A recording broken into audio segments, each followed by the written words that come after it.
Assalamualaikum warahmatullahi wabarakatuh. Salam sejahtera bagi kita semua. Om Swastiastu, Namo Buddhaya, salam kebajikan. Perkenalkan, saya Dr. Devi Oktaviani, Sarjana Sains Magister Kedokteran Tropis, dosen pada Program Studi Kedokteran, Fakultas Kedokteran, Universitas Tadulako. Sebagai dosen pada program studi kedokteran, saya meyakini bahwa pembelajaran yang efektif perlu membangun kompetensi mahasiswa secara utuh, tidak hanya dalam penguasaan pengetahuan, tetapi juga berdiskusi, bekerja sama, dan belajar secara mandiri. Oleh karena itu, saya merancang dan melakukan pembelajaran yang berorientasi pada Outcome Based Education atau OBE dengan menerapkan pendekatan Student Centered Learning atau SCL. Dalam pendidikan kedokteran yang menggunakan sistem blok, pembelajaran tidak hanya berfokus pada penyampaian materi, tetapi juga pada bagaimana mahasiswa memahami konsep, berpartisipasi aktif dalam pembelajaran, dan mengembangkan kompetensi yang diperlukan untuk mengikuti pembelajaran pada tahap berikutnya. Pada blok kedokteran tropis dan infeksi, saya mengampu materi dasar-dasar penyakit tropis melalui metode interaktif lecture. Perencanaan pembelajaran mengacu pada rencana pembelajaran semester atau RPS dan capaian pembelajaran yang telah ditetapkan dalam blok dalam pelaksanaan pembelajaran. Saya menerapkan prinsip delivery, interaction, and assessment atau DIA. Hasil asesmen kemudian saya gunakan sebagai dasar untuk melakukan refleksi dan perbaikan pembelajaran. Pada materi ini, mahasiswa diarahkan untuk mencapai 4 tujuan pembelajaran utama, yaitu mampu mendefinisikan penyakit tropis, memahami epidemiologi dan beban global penyakit tropis, mengidentifikasi penyakit tropis yang umum ditemukan, serta mengenali strategi pencegahan dan pengendalian penyakit tropis. Pada aspek delivery, materi disampaikan secara sistematis melalui interactive lecture. Pembelajaran dimulai dengan membahas definisi dan konsep dasar penyakit tropis, dilanjutkan dengan epidemiologi dan beban global pengendalian penyakit tropis yang umum ditemukan, serta strategi pencegahan dan pengendaliannya. Untuk membantu pemahaman mahasiswa, saya menggunakan berbagai media pembelajaran, seperti presentasi, gambar, peta, diagram, dan ilustrasi yang relevan dengan materi. Pada aspek interaction, saya berupaya menjadikan lecture sebagai ruang pembelajaran yang interaktif. Mahasiswa diberikan kesempatan untuk berpartisipasi melalui pertanyaan pemantik, tanya jawab, dan diskusi singkat. Saya mendorong mahasiswa untuk menyampaikan pendapat, menjawab pertanyaan, dan menjelaskan pemahaman mereka dengan bahasa sendiri. Melalui proses tersebut, mahasiswa dapat menghubungkan konsep yang dipelajari dengan pengetahuan yang telah mereka miliki. Misalnya, ketika membahas penyakit tropis yang umum ditemukan serta strategi pencegahan dan pengendaliannya, mahasiswa diajak untuk mendiskusikan pemahaman mereka terhadap materi tersebut. Saya kemudian memberikan penguatan dan klarifikasi agar konsep yang dipahami sesuai dengan tujuan pembelajaran. Pada aspek asesmen, saya menggunakan kuis interaktif melalui Mentimeter sebagai asesmen formatif pada akhir sesi lecture. Kuis ini digunakan untuk mengetahui tingkat pemahaman mahasiswa terhadap materi yang telah disampaikan. Hasil jawaban dapat dilihat secara langsung, sehingga saya dapat mengidentifikasi konsep yang telah dipahami maupun bagian yang masih memerlukan penguatan. Berdasarkan hasil kuis, saya memberikan umpan balik secara langsung, meluruskan pemahaman yang kurang tepat, dan memberikan penjelasan tambahan terhadap konsep yang masih belum dipahami dengan baik. Dengan demikian, asesmen tidak hanya digunakan untuk mengukur pemahaman mahasiswa, tetapi juga menjadikan bagian dari proses pembelajaran. Dalam keseluruhan pembelajaran pada blok kedokteran tropis dan infeksi, materi lecture diperkuat melalui berbagai aktivitas pembelajaran lainnya, termasuk Problem Based Learning atau PBL, praktikum, dan Team Based Project. Melalui PBL, mahasiswa menganalisis skenario, mengidentifikasi permasalahan, dan mencari informasi secara mandiri dan mendiskusikan permasalahan berdasarkan sumber ilmiah. Team Based Project memberikan kesempatan kepada mahasiswa untuk bekerja dalam kelompok dalam mengidentifikasi dan menganalisis permasalahan yang berkaitan dengan penyakit tropis. Mahasiswa mengumpulkan informasi, mendiskusikan permasalahan, dan menyusun hasil pembelajaran dalam bentuk proyek dengan output berupa artikel ilmiah. Kegiatan ini melatih kemampuan mahasiswa dalam menganalisis permasalahan, mengolah informasi, bekerja sama, menyusun tulisan ilmiah, dan mengomunikasikan hasil pembelajaran. Materi pembelajaran didukung oleh referensi ilmiah dan pedoman kesehatan global yang mutakhir, serta diperbaharui secara berkala. Hal ini memastikan bahwa pembelajaran mencerminkan perkembangan terkini dalam epidemiologi, diagnosis, penata laksanaan, pencegahan, dan pengendalian penyakit tropis dan infeksi. Penilaian pembelajaran dilakukan secara komprehensif melalui praktikum sebesar 20%, problem-based learning atau PBL 20%, dan team-based project sebesar 60%. Komposisi penilaian ini dirancang untuk menilai penguasaan pengetahuan, kemampuan analisis, keterampilan praktis, kolaborasi, komunikasi, serta kemampuan mahasiswa dalam merancang solusi berbasis bukti untuk pencegahan dan penanggulangan penyakit tropis dan infeksi. Saya memanfaatkan hasil asesmen dan proses pembelajaran sebagai bahan refleksi. Hasil kuis membantu saya mengidentifikasi konsep yang telah dipahami mahasiswa maupun materi yang masih memerlukan penguatan. Berdasarkan hasil refleksi tersebut, saya dapat melakukan perbaikan pada metode penyampaian materi, penggunaan media pembelajaran, pemberian contoh, serta strategi interaksi dan diskusi pada pembelajaran berikutnya. Dengan demikian, proses pembelajaran berlangsung sebagai suatu rangkaian yang berkelanjutan melalui perencanaan pembelajaran, penyampaian materi, interaksi dengan mahasiswa, pemantauan pemahaman, refleksi, dan perbaikan pembelajaran. Setiap tahapan tersebut menjadi bagian penting dalam upaya menciptakan proses pembelajaran yang sesuai dengan tujuan pembelajaran dan kebutuhan mahasiswa. Melalui berbagai aktivitas pembelajaran tersebut, mahasiswa tidak hanya memperoleh pengetahuan dasar, tetapi juga secara bertahap mengembangkan kemampuan untuk berpikir kritis, berkomunikasi, bekerja sama, belajar secara mandiri, dan menghubungkan pengetahuan yang diperoleh dengan permasalahan kesehatan. Pada akhirnya, pembelajaran dasar-dasar penyakit tropis diharapkan dapat membekali mahasiswa dengan pemahaman awal mengenai penyakit tropis sebagai landasan untuk mengikuti pembelajaran yang lebih kompleks pada tahap selanjutnya. Selanjutnya, saya akan menampilkan salah satu dokumentasi pembelajaran saya yang dilaksanakan di kelas sebagai gambaran mengenai proses penyampaian materi dan interaksi pembelajaran dengan mahasiswa. Baik, Assalamualaikum warahmatullahi wabarakatuh. Selamat pagi. Baik, jadi hari ini kita masuk ke blok baru yaitu blok 23, blok kedokteran tropis dan infeksi. Nah, di kedokteran tropis dan infeksi ini sebelumnya kita akan mendeskripsikan dulu untuk blok 23 ini. Nah, blok 23 ini nanti kita CPMK-nya atau setelah kalian menyelesaikan mata kuliah ini, nanti diharapkan kalian dapat menjelaskan konsep dasar epidemiologi, kemudian distribusi, dinamika penyakit tropis dan infeksi, kemudian penyakit emerging dan re-emerging, serta resistensi antimikroba. Yang kedua, menganalisis prinsip screening, surveillance, promosi kesehatan, pencegahan, pengendalian penyakit tropis dan infeksi berdasarkan nanti karakteristik penyakit, kemudian populasi, lingkungan, dan faktor risiko. Kemudian yang ketiga, nanti diharapkan kalian juga dapat menganalisis manifestasi klinis, kemudian diagnosis laboratorium, pendekatan penata laksanaan berbagai penyakit tropis dan infeksi yang disebabkan oleh agent, yaitu berupa parasit, bakteri, virus, kemudian jamur pada berbagai kelompok usia. Yang selanjutnya, yang keempat, itu nanti dapat menjelaskan prinsip dari penggunaan obat antiparasit, kemudian antibiotik, antivirus secara rasional, serta menganalisis masalah resistensi antimikroba dan interaksi obat dalam penata laksanaan penyakit tropis dan infeksi.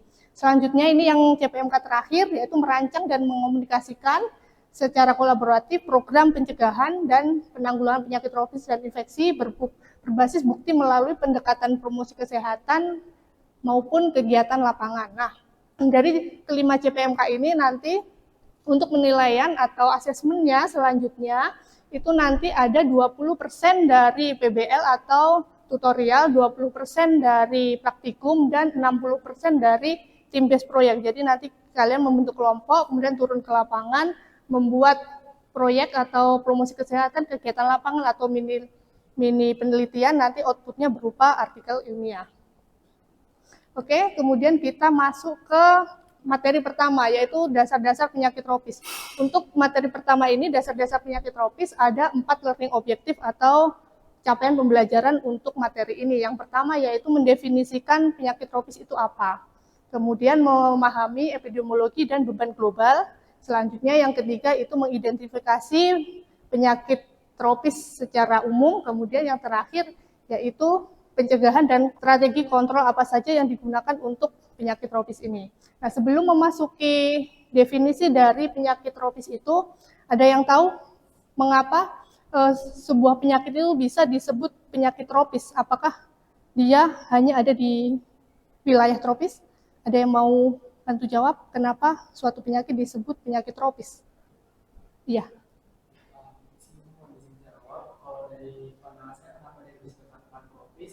Karena penyebab hampir faktor itu dia rata-rata tempat tinggalnya itu di tropikal. Kenapa? Dan banyak kasus tertinggi, kasus-kasus penyakit yang berhubungan dengan tropikal atau yang disebut itu tinggi di daerah-daerah yang memang di tropikal. Makanya kenapa dia dapat dikatakan sebagai penyakit tropis. Oh iya, baik. Terima kasih Luai. Mungkin ada yang mau bantu menambahkan? Oke, tidak ada ya. Ya, jadi untuk definisi penyakit tropis itu sendiri memang penyakit yang ada di daerah atau wilayah tropis maupun subtropis. Nah, penyakit itu akan berkaitan erat dengan seperti yang dijelaskan teman kalian tadi, agent, host, sama environment. Jadi dia berikatan erat dengan climate atau iklim, kemudian lingkungan, dan bisa ditambah isu-isu sosial, sosioekonomi juga. Oke, next.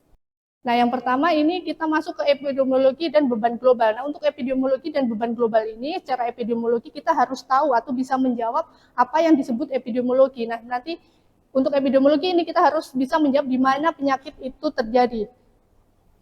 Nah, bisa kan di suatu penyakit itu terjadi di suatu wilayah tertentu. Kenapa dia ada di itu?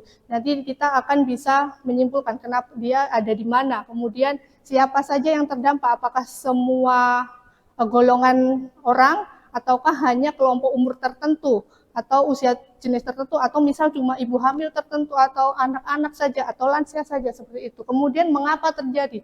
Nah, mengapa terjadi ini akan berikatan dengan atau berkaitan dengan agent, apakah dia disebabkan virus, disebabkan bakteri, jamur atau sebagainya. Kemudian seberapa besar dampaknya? Nah, dampaknya ini apakah dia akan mengakibatkan kematian, kecacatan atau beban dari suatu negara yang lebih tinggi.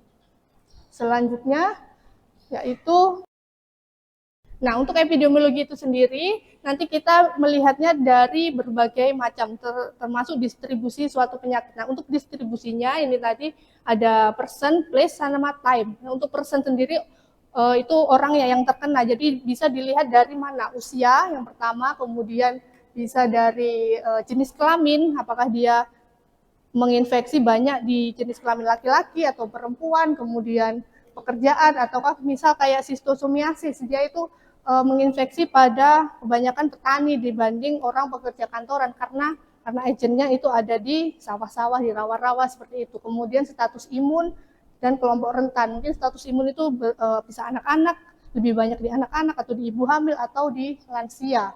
Kemudian place atau tempat, nah ini biasanya ada di wilayah tertentu, misal di wilayah A dia terkena banyak infeksi leptospirosis, seperti itu. Kemudian perkotaan atau perdesaan seperti dengue. Nah, dengue banyak di perkotaan karena di sana rumahnya padat penduduk seperti itu contohnya. Kemudian di daerah endemis tertentu. Kemudian untuk time atau waktunya, nah ini apa dia musiman atau di sepanjang tahun. Misal kalau dengue itu ternyata dia setelah dilihat di riwayatnya dia ada banyak ditemukan pada bulan-bulan tertentu, misal Juni, Juli atau bulan akhir bulan atau awal tahun seperti itu. Karena pada waktu itu atau pada bulan-bulan itu ternyata banyak hujan, musim penghujan atau musim pancaroba yang perindukan dari nyamuk itu semakin banyak. Oke, kemudian untuk faktor yang mempengaruhi, nah ini ada ke segitiga epidemiologi ya, lebih ke host, agent, environment. Tapi biasanya ditambah satu lagi, ini ada faktor sosial. Untuk host ini berkaitan dengan manusianya atau dia imunitasnya seperti apa, usia, kondisi kesehatan seperti apa. Kemudian agent, nah ini disebabkan oleh apa suatu penyakit tersebut. Bisa virus, bakteri, atau parasit. Kemudian untuk environment atau lingkungannya, dia berkaitan erat dengan iklim, kemudian sanitasi, kepadatan penduduk, maupun urbanisasi. Nah, untuk faktor sosial ini kebanyakan dari penyakit infeksius itu berkaitan dengan kemiskinan. Kemudian bisa juga berkaitan misal dengan akses pelayanan kesehatan itu di pelosok itu kan untuk akses ke pelayanan kesehatan itu agak susah. Nah, itu biasanya berkaitan erat dengan faktor tersebut. Kemudian perilaku masyarakatnya, apakah masyarakatnya suka buang sampah sembarangan atau seperti apa? Nah, itu berkaitan dengan faktor sosial itu.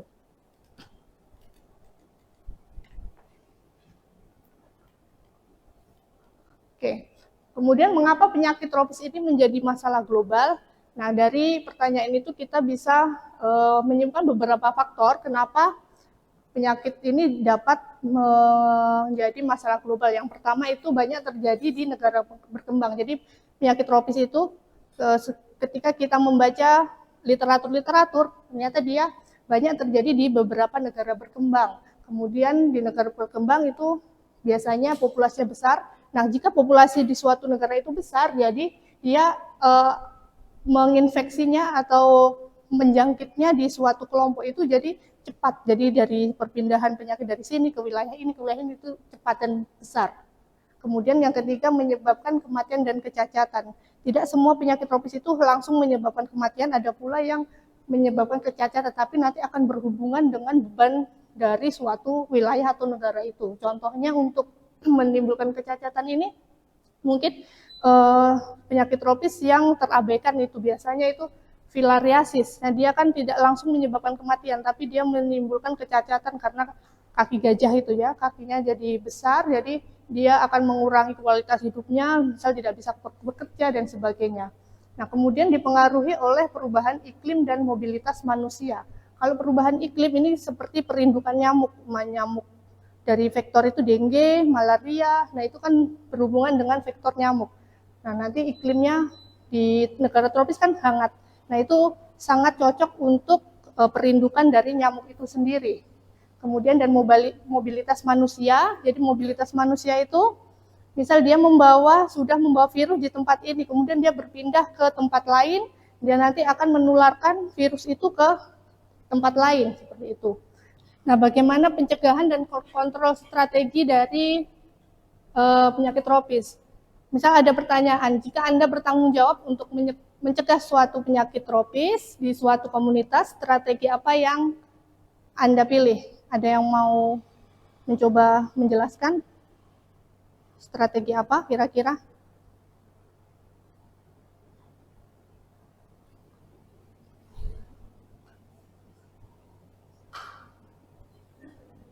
Oke, jadi untuk memilih strategi kita harus melihat dulu dari asal-muasalnya dulu apa. Apakah dia dari penyebabnya dari virus, bakteri, atau dari parasit dulu. Kemudian dilihat, misal contohnya ini untuk dengue ya. Untuk dengue itu nanti berkaitan dengan vektor. Nah, apakah dia kaitannya untuk memberantas vektornya dahulu, ataukah itu kan dari pencegahan untuk memberantas vektor. Kemudian apalagi kira-kira? Selain pemberantasan vektor, ataukah ada selain yang lain? Ada pemberantasan vektor, kemudian apa? Vaksin, ya selain vaksin, ya sanitasi, ya. Kemudian bisa juga ke masyarakat, memberikan promosi kesehatan ke masyarakat, bagaimana cara pengendalian vektor itu. Kemudian untuk kontrol sanitasi, edukasi. Next.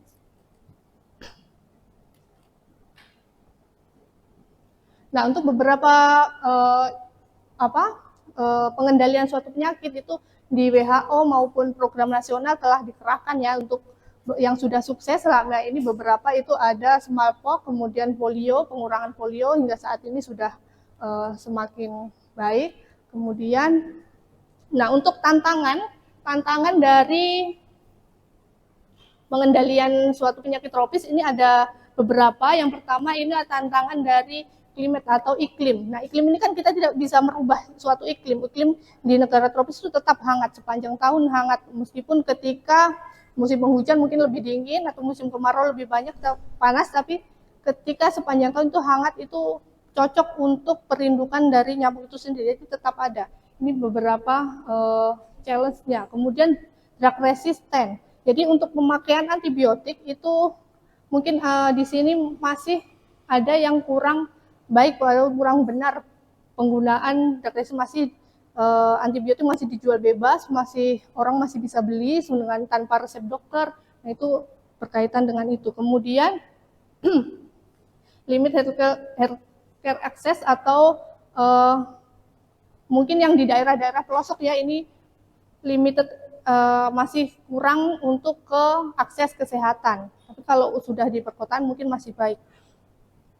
Dari penjelasan saya tadi, ada yang ingin ditanyakan? Permisi Ibu, saya Ibu. Silakan. Permisi Ibu, perkenalkan saya Rifda Zaki Hairani dengan NIM N101230009 Ibu. Saya izin bertanya terkait dari materi yang sudah Ibu bawakan tadi, mengapa pencegahan itu lebih efektif dibandingkan pengobatan dalam pengendalian infeksi tropis ini, Bu? Oke, baik. Bagus sekali pertanyaannya. Dari pengendalian ini lebih bagus daripada pengobatan karena yang pertama itu pengobatan itu belum tentu efektif. Karena dari berbagai agent itu tadi, contohnya untuk infeksi virus itu karena belum ada yang spesifik ya, misal dengue itu sampai sekarang belum ada yang spesifik untuk vaksin dari virus. Jadi mungkin untuk pencegah penyakit dengue itu lebih baik. Selain itu keterbatasan diagnosis itu juga akan mempengaruhi suatu pengobatan nanti, akan berkaitan dengan itu salah satunya. Jadi untuk pencegahan itu memang lebih efektif daripada pengobatan karena keterbatasan diagnosis, kemudian vaksinnya belum mumpuni, maupun nanti akses ke kesehatan. Kalau infeksi tropis tadi kan berkaitan dengan ekonomi sosial juga, ada ke healthcare-nya lebih jauh karena dia di pelosok, itu salah satunya. Oke? Apakah sudah bisa dipahami? Oke. Baik, selanjutnya ada yang mau bertanya lagi? Permisi Bu. Baik. Permisi Bu, izin perkenalkan diri. Nama saya Muhammad Sulaiman Nusaf dengan NIM N101230033. Sebelumnya izin bertanya Ibu, tadi kan untuk penyakit infeksi tropis sendiri dia banyak ragamnya dan jenisnya, baik dari hostnya ataupun patogennya. Nah, kenapa penyakit infeksi tropis ini dia punya pencegahan dan pengendalian yang berbeda-beda Ibu? Baik, mungkin sekian dari saya. Terima kasih Ibu. Baik, terima kasih atas pertanyaannya. Jadi pengendalian penyakit tropis ini akan mempunyai titik-titik yang berbeda. Kita akan lihat dari di mana suatu penyakit itu nanti akan misalnya kita potong di jalur apa. Misal dari pencegahan, sebelum dia terkena ke host, jadi kita harus potong di jalur pencegahan. Seperti kayak infeksi dengue maupun malaria, itu kan kalau malaria kita harus memberantas malaria atau pengobatannya, atau pengobatan langsung ke hostnya. Kalau si dengue nanti memberantas di perindukannya atau pencegahannya itu. Kemudian kalau filariasis nanti pengobatan semuanya seperti itu. Sama seperti kalau kita ingin mengambil vaksin. Nah, di suatu vaksin itu kan dari suatu virus masuk ke dalam host, itu kan ada reseptor, nah masuk ke dalam. Nah, itu kita mau potong di mana? Ataukah di reseptornya, ataukah ketika dia menginfeksi suatu selnya. Nah, dari situ itu ada pemotongannya. Nah, untuk infeksi tropis kita pemotongannya bisa di pencegahannya atau di bagian mananya, itu akan berbeda-beda tiap agent yang akan dihilangkan seperti itu. Oke, dari sini sudah paham ya? Oke, jika sudah, kita akan lanjutkan untuk kuis ya. Untuk terakhir ini ada kuis yang nanti kita akan mengetahui pemahaman kalian itu sudah sampai mana, jadi termasuk ke asesmen. Baik, sekarang kita akan masuk ke sesi kuis. Silahkan di scan tadi, kemudian masuk. Ada 10 pertanyaan ya, waktunya 15 detik ya tiap pertanyaan. lurus dikerjakan sendiri pura-puranya. Oke, jadi hampir semua ya sudah benar ya jawabannya. Kita lanjut ke nomor selanjutnya. Oke.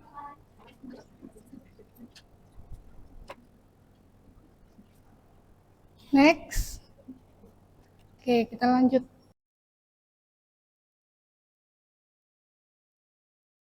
Yang diklasifikasikan sebagai parasit.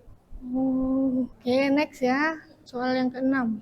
Contoh dari virus, tropical infection, viral, tropical disease. Oke, sudah semua. Lanjut. Oke, next. Oke. Soal ke-8. Oke, benar semua ya. Mau jawab. Pertanyaan terakhir. Tepuk tangan. Oke, dari 10 pertanyaan tadi rata-rata hampir semuanya bisa terjawab ya. Semuanya hanya 1-2 dari pertanyaan yang mungkin salah. Jadi hampir semua sudah paham dengan materi saya. Mungkin itu saja yang saya sampaikan pada kuliah hari ini, yaitu dasar-dasar penyakit tropis. Terima kasih atas perhatiannya. Wassalamualaikum warahmatullahi wabarakatuh. Sampai jumpa di perkuliahan selanjutnya.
Demikian video pembelajaran dari saya.